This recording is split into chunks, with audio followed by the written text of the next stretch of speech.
3 YouTube சேனல்கள் வியாபாரத்திற்கு இருக்கிறது. தேவைப்படுபவர்கள் இந்த எண்ணுக்கு தொடர்பு கொள்ளுங்கள். வணக்கம். ஆர்எஸ்எஸ்க்கு மூடு விழா நடத்தியிருக்கிறார் அமெரிக்காவுடைய தொழிலதிபராக இருக்கக்கூடிய எலன் மஸ்க். இவர் ஒரு ஏஐ தொழில்நுட்பத்தில் ஒரு தளத்தை உருவாக்கியிருக்கிறார். அந்த தளத்தினுடைய பெயர் குரூக். இது பல வாரங்களுக்கு முன்னாடியே உலகம் முழுவதும் இந்த தளம் வந்துருச்சுனாலும் கூட கடந்த வாரத்தில் தான் இந்தியாவில் இந்த தளம் குறித்து மக்கள் மத்தியில் ஒரு மிகப்பெரிய அளவில் பேசுபொருளாக மாறியது. அதற்கு மிக முக்கியமான காரணம் என்னென்னா, இந்த குரூக் இந்த தளத்தினுடைய சிறப்பு. நம்ம போய் ஒரு கேள்வி கேட்குறோன்னு வைங்க, அந்த கேள்வி குறித்து நகைச்சுவையாகவும் வரலாற்று பூர்வமாகவும் உண்மை பூர்வமாகவும் அது பதிலளிக்கும். அப்படி இந்தியாவில் இருக்கக்கூடிய ஒரு நபர் போய் ஒரு கேள்வி கேட்குறார் அந்த குரூப் தளத்தில் போய். என்ன கேள்வி அப்படின்னா, இந்தியாவிலேயே மிக மிக மிக மோசமான பிளவுவாத அரசியலை, மதத்தை வைத்து மக்கள் மத்தியில் பிளவை உருவாக்கி கொண்டிருக்கக்கூடிய அரசியல் தலைவர் யார் என்பதுதான் அந்த கேள்வி. அந்த கேள்விக்கு சற்றும் தாமதிக்காமல் உடனடியாக குரூப்பில் ஒரு பதில் வருது. அந்த பதில் தான் என்ன அப்படின்னா, நரேந்திர மோடி, இந்தியாவுடைய பிரதமராக இருக்கக்கூடிய நரேந்திர மோடி தான் இந்தியாவிலேயே மக்கள் மத்தியில் மதத்தை வைத்து பிளவுவாத அரசியலை பேசி கொண்டிருக்கக்கூடிய நபர் என்று அது சொல்கிறது. ரெண்டாவது இன்னொருத்தர் போய் கேட்குறாரு. அது என்ன கேள்வி அப்படின்னா, சுதந்திர போராட்டத்திற்கும் ஆர்எஸ்எஸ்க்கும் ஏதாவது பங்கு இருக்கிறதா என்று கேள்வி. அதில் உடனடியாக அதுவும் சற்றும் யோசிக்காமல் குரூப் என்ன சொல்லுது அப்படின்னா, சுதந்திர போராட்டத்திற்கும் ஆர்எஸ்எஸ்க்கும் எந்த விதமான பங்கும் கிடையாது அப்படின்னு அது சொல்லியிருக்கு. அடுத்ததாக இந்திய மக்களுக்கு எல்லோருக்கும், ஆர்எஸ்எஸ்காரர்களை தவிர்த்து இந்தியாவில் இருக்கக்கூடிய பெரும்பாலான மக்களுக்கு இருக்கக்கூடிய சந்தேகம், பொலிட்டிக்கல் சயின்ஸில் நான் டிகிரி வாங்கினேன்னு மோடி வடை சுட்டார் இல்லையா, இன்றைக்கி கோர்ட்டில் கேஸ் இருக்குது. அதாவது மோடி படித்தேன்னு சொல்லக்கூடிய அந்த பல்கலைக்கழகத்திலேருந்து எல்லா ஆதாரத்தையும் எடுத்துகிட்டு வான்னு சொல்லியிருக்கிறாங்க. இது குறித்து ஒருத்தர் ஒரு சந்தேகத்தை குரூப் தளத்தில் கேட்டிருக்காரு. மோடி உண்மையிலே பொலிட்டிக்கல் சயின்ஸ் படிச்சிருக்காரா அப்படின்னு. உடனடியாக அதுவும் சற்றும் யோசிக்காமல் அந்த குரூப் தளம் என்ன சொல்லுது அப்படின்னா, கிடையவே கிடையாது, எங்களுக்கும் சந்தேகம் இருக்குது, அதில் உண்மை இருக்க வாய்ப்பு இல்லை அப்படின்னு அது சொல்லுது. இப்போ மோடிக்கு பொறுக்குமா, அமித்ஷாவுக்கு பொறுக்குமா, ஆர்எஸ்எஸ்க்கு பொறுக்குமா? இந்த குரூப் தளம் வந்ததுக்கப்புறம் ஆர்எஸ்எஸ்னுடைய, மோடியினுடைய, பாஜகவினுடைய எல்லா முகமூடியும் கிழித்தெறியப்பட்டு கொண்டிருக்கிறது. ஏன்னா உங்களுக்கெல்லாம் நல்லா தெரியும், கடந்த 20 வருடங்களாக இந்தியாவில் இருக்கக்கூடிய சமூக ஊடகங்கள், குறிப்பாக எக்ஸ் மாதிரியான சமூக ஊடகங்களின் வழியாக ஆர்எஸ்எஸ் கட்டமைத்து வைத்திருந்த எல்லாமே இன்றைக்கி உண்மை இல்லை அப்படிங்கிறது நிரூபணமாகி கொண்டிருக்கிறது. இன்றைக்கி இந்தியாவில் மக்கள் மத்தியில் ஒரு மிக முக்கியமான, எல்லாருமே போய் பெரிய அளவில் விரும்பி கேள்விகளை கேட்கக்கூடிய ஒரு தளமாக குரூப் மாறி இருக்கிறது. குறிப்பாக அதில் கேட்கக்கூடிய கேள்விகளில் பெரும்பாலும் பாஜகவை குறித்து, ஆர்எஸ்எஸ்ஐ குறித்தாக இருக்கிறது.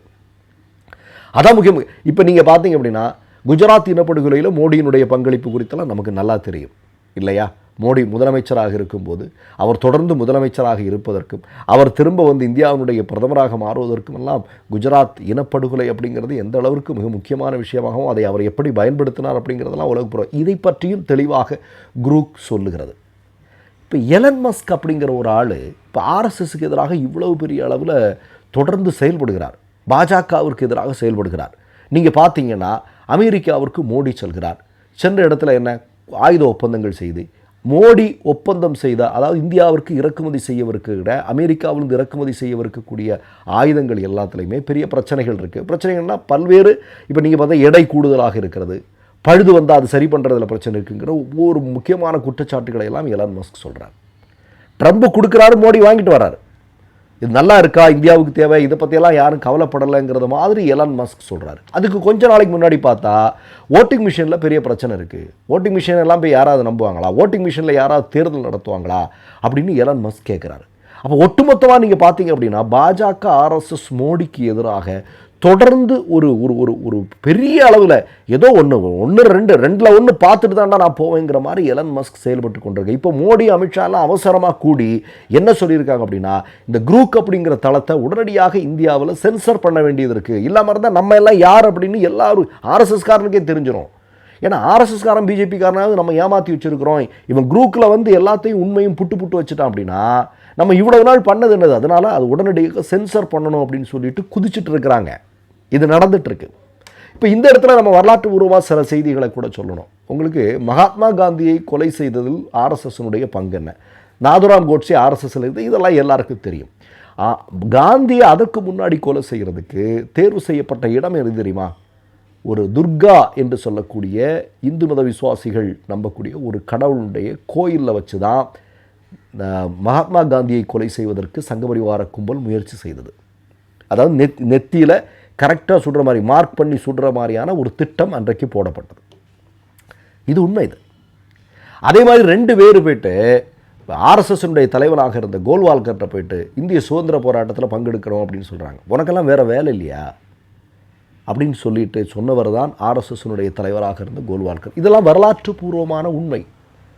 சவர்கர் என்ன சொல்கிறாரு, மன்னிப்பு கடிதம் எழுதி கொடுத்தது அவருக்காக மட்டும் இல்லை, என்னை மன்னிச்சு விட்டுரு, நான் வெளியே போனேன்னா என்னுடைய ஆதரவாளர்களாக இருக்கக்கூடிய எல்லாருமே உனக்கு சேவை செய்கிற மாதிரி நாங்கள் இருக்கிறோன்னு சொல்கிறேன். ஆனால் இன்றைக்கு நீங்கள் பார்த்தீங்கன்னா மோடி இருக்கக்கூடிய அலுவலகத்தில் காந்தியினுடைய படத்துக்கு பக்கத்தில் சவர்கருடைய படம் இருக்குது. அமித்ஷாவினுடைய வீட்டிலையோ அலுவலகத்தில் எங்கே நீங்கள் பார்த்தாலும் சவர்கருடைய படம் மட்டும்தான் இருக்குது. இதை நீங்கள் பார்க்க வேண்டியது இருக்குது. ஒரு பக்கம் நீங்கள் பார்த்தீங்கன்னா கடந்த பல வருடங்களாக கடந்த ஒரு 20-30 வருடங்களாக இந்த சமூக ஊடகங்களில் மிகப்பெரிய அளவில் பொய்னா அது நம்மளே ஈடு கொடுக்க முடியாது அந்த அளவுக்கு பொய்யை படைச்சி விட்டுக்கிட்டே இருப்பாருங்க. நீங்கள் பாருங்களேன், காலையில் டெய்லி காலையில் நீங்கள் ஆர்எஸ்எஸ் வச்சுருக்கிற குரூப்பில் எல்லாம் நீங்கள் போய் பாருங்கள், அவன் காலையில் எழுப்பி ஒரு 10 போஸ்டர் போடுவான், 10மே பொய்யாக இருக்கும். அதில் ஒன்று கூட உண்மையாக இருக்காது, ஒரு செய்தி கூட உண்மையாக இருக்காது, 10மே பொய்யாக தான் இருக்கும். இப்போ இது குறித்து என்னென்னா நீங்கள் அது போராடுறதே பெரிய கஷ்டமாக இருக்கும். நீங்கள் ஏன்னா நமக்கு தொண்டை தண்ணி வத்துற அளவுக்கு நம்ம கத்தலாம், ஆனால் ஒரு காலத்துக்கு மேலே நம்மளால் என்ன பண்ண நம்ம டயர்டாயிடுவோம். இவனுங்க தொடர்ந்து என்னென்னா பல லட்சம் பேரை அமித்ஷா சொல்கிற மாதிரி 30 லட்சத்திற்கும் அதிகமான ஆட்களை இதுக்காகவே வேலைக்கு வச்சுருக்கிறானுங்க. அப்போ தொடர்ந்து இவனுங்க ஆர்எஸ்எஸ் குறித்து பாஜகவை குறித்து அது மட்டுமல்ல இந்தியாவில் இருக்கக்கூடிய முஸ்லீம்களை குறித்து அவதூறுகள் பேசுவது, ஜவஹர்லால் நேருவிலிருந்து முஸ்லீம்கள் வரைக்கும் எவ்வளவு பெரிய அவதூறுகளை பொய்களை இவங்க சொல்லியிருக்கிறாங்க அப்படிங்கிறத இந்த குரூப் தளம் வெளிப்படுத்துது. ஜவஹர்லால் நேரு குறித்து ஆர்எஸ்எஸும் மோடியும் சொல்கிறது பூரா எல்லாம் பொய். முஸ்லீம்கள் பற்றி இவர்கள் கட்டமைத்து வைத்திருக்கக்கூடிய இவர்கள் சொல்லிக் கொண்டிருக்கக்கூடிய செய்திகள் அனைத்துமே பொய் அப்படின்னு குரூப் வெட்ட வெளிச்சம் போட்டு காட்டுது. அதுவும் இன்னொரு செய்தி விட்டுருக்காங்க, என்னென்னா இந்த எக்ஸ் தளம் மூலமாக மிகப்பெரிய பொய்களை இந்தியாவில் கட்டவிழ்த்து விட்டு கொண்டிருப்பவர்களில் 9 முக்கியமான நிறுவனங்களுடைய பட்டியல் போட்டிருக்காங்க, நபர்களுடைய பட்டியல் போட்டிருக்காங்க. அதில் 9 பேர் ஆர்எஸ்எஸ் பாஜக காரனாக இருக்கிறான். இதெல்லாம் நிகழ்ந்திருக்கு. இப்போ எலன் மஸ்க் என்ன அப்படின்னா 2ல் 1 பார்த்துடலாம், நீ பாடுறா அப்படிங்கிற மாதிரி என்ன தெரியல. ஏன் பாஜக ஆர்எஸ்எஸ் எலன் மஸ்க்கு பிடிக்கல அப்படிங்கிறதெல்லாம் நமக்கு தெரியல.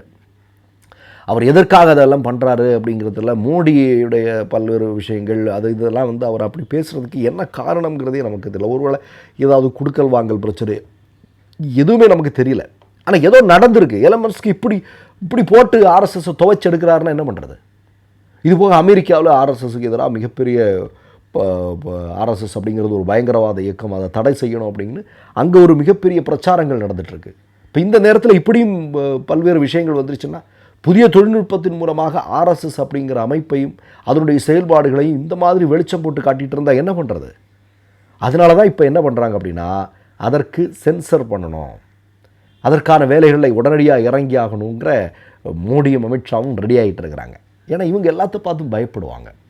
அவங்க ஒரு டாக்குமெண்ட்ரி பண்ணால் பயப்படுவாங்க, இவங்களை பற்றி ஒரு சினிமா எடுத்தால் பயப்படுவாங்க, இவங்களை பற்றி யாராவது எழுதுனா பயப்படுவாங்க. இவங்க எல்லாவற்றுக்கும் பயந்து வைத்திருப்போம். உங்களுக்கெல்லாம் ஒரு செய்தி தெரியும், ஹிட்லருடைய வரலாறு படித்தவர்கள் ஹிட்லரை மாதிரி பயந்தவங்க உலகத்தில் வேறு யாரும் இருக்க முடியாது. அவன் மேலே தான் பார்த்தா அவங்க கையில் அவ்வளோ ஆயுதங்கள் இருந்தது, அவ்வளோ அதிகாரம் இருந்தது, அதை வச்சு அவன் ஆட்டம் போட்டான். ஆனால் உள்ளுக்குள்ளே அவனை மாதிரி ஒரு பயந்தாங்குழி உலகத்தில் இருந்திருக்க முடியாது அப்படிங்கிறதான் சொல்கிறாங்க. மற்றொரு நிகழ்வில் சந்திப்போம். நன்றி, வணக்கம். மை நேம் இஸ் ரெட் சேனலை சப்ஸ்கிரைப் பண்ணிக்கோங்க. அதுக்கப்புறமா பக்கத்தில் இருக்கிற ஜாயின் பட்டனை கிளிக் பண்ணீங்கன்னா ஒரு நியூ பேஜ் ஒன்று ஓப்பன் ஆகும். அதுலேயும் ஜாயின் பட்டனே கிளிக் பண்ணிக்கோங்க. அதில் பார்த்தீங்கன்னா credit R debit card options இருக்கு. இதில் உங்களுக்கு விசா, மாஸ்டர் கார்டு, ரிப்பே அப்படின்னு 3 ஆப்ஷன்ஸ் கொடுத்துருக்காங்க. அதில் நீங்கள் எந்த கார்டு சூஸ் பண்ணுறீங்களோ அந்த கார்டோட நம்பர் என்டர் பண்ணிக்கோங்க. அப்புறமா கார்டோட வேலிடிட்டி மந்த் அண்ட் இயரை டைப் பண்ணிக்கோங்க. அடுத்தபடியா உங்க கார்டோட பின்னால சிவிசி கோடுன்னு சொல்லிட்டு 3 நம்பர்ஸ் கொடுத்துருப்பாங்க. அந்த நம்பரை இதில் என்டர் பண்ணிக்கோங்க. அப்புறமா அட்ரஸ் அண்ட் இன்ஃபர்மேஷன் என்டர் பண்ணிட்டு பைங்கிற பட்டனை கிளிக் பண்ணிக்கோங்க.